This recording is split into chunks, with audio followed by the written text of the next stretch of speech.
I recently rewatched a movie from 1992 called Evil Toons.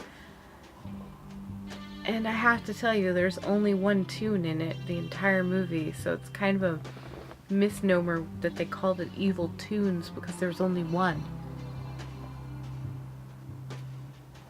Evil Toons is one of those hypersexualized slasher films that the mid-90s were really, really talented at producing.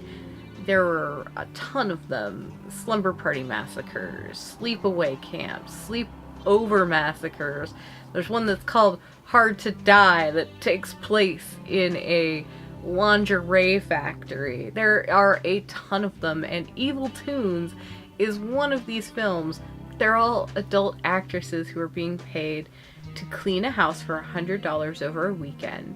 And this house is actually in fairly good shape. When they take you on like the tour of it, you're like, what are they cleaning exactly? Evil Toons was written and directed by Fred Olen Ray. This guy does 4 things: action films, horror movies, adult entertainment films, and wait for it, Christmas movies. I'm not even kidding. He writes and directs Hallmark TV Christmas movies. Go look at his IMDb listing. It's pretty interesting. I was a little shocked by all the Christmas movies that were on that list in between the pornography. But hey, everybody likes Christmas, right? Well, you know what I mean. He does a lot of softcore pornography. I just can't even get over the fact that he writes and produces Christmas movies mostly now. This movie is starring 4 lovely women: Monique Gabriel, Madison Stone, Suzanne Agger, and Barbara Dare. So they are actually the stars of the movie, the main characters. They spend the most time, but when you look at the IMDb listing, everybody else is above them besides extra minor characters, which I think is crap, which is why I'm saying their names first. Because the top billing goes to David Carradine, and this movie will leave you with the most awkward introduction ever for a movie. David Carradine is in it. He hangs himself in the first 5 minutes of the movie. It's not a spoiler. It's like the first thing that happens in this movie. Awkward.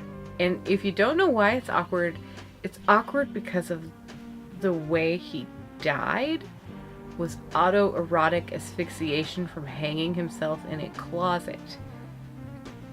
That is why it's awkward. Once you get past that 5 minutes of weird awkwardness, it's actually a rather delightful slasher film.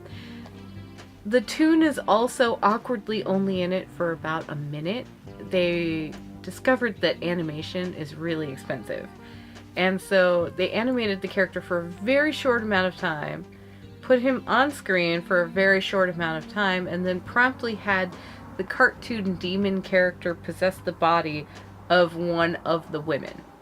The other really famous person in this movie is Dick Miller. Dick Miller was in a whole lot of horror movies back in the 50s and 60s, and hilariously, he has the best line in the movie. He is watching a horror movie, and he says, why haven't they given an Academy Award to this guy? And then you realize he's watching Bucket of Blood, starring him, Dick Miller.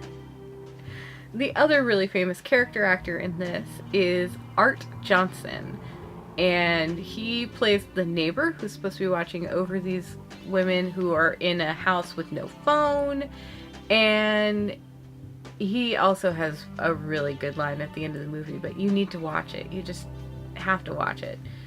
Okay, you don't have to, but it's on YouTube, and it's amusing. It's very conscious of what it's doing and what it is.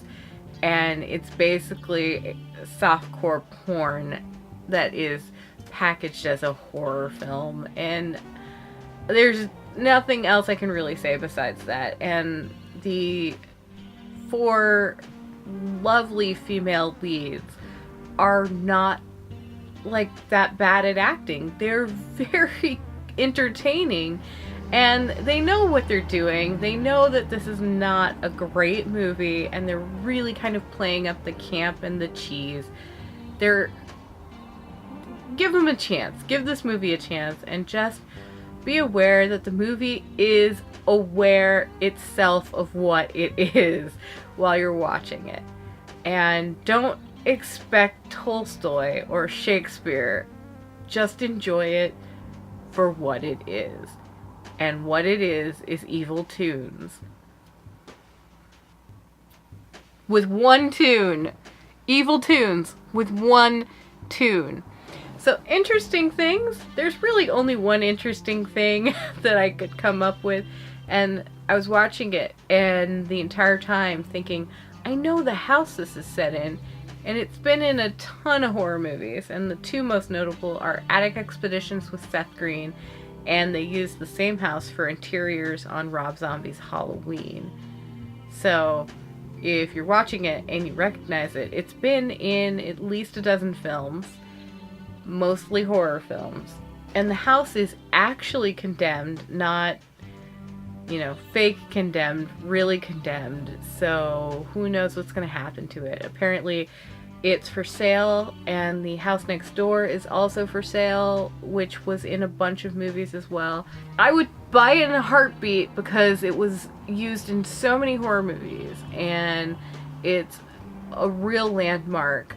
You should go at least look at it, and that really makes it worth it. I also have to say something about Evil Toons. The tagline for this movie is worth me reading it off of my notebook here. First they undress you, then they possess you. That's the tagline for Evil Toons with one toon, because they couldn't afford any more. I can't get over that. There's also an extended scene in the middle of the movie where the main character is trying to get a bottle open, and it's really hilarious because it takes so long and she winds up on the floor with the bottle in between her legs, and you're like, did this just turn into a porn? I'm not complaining, but it just took so long and it was so comedic that you're wondering where it's going. And when her boyfriend does show up, is it no longer a horror movie at this point? Give the movie a chance. It's really entertaining, and don't expect high art, although it's so campy and hilarious. Maybe it is high art.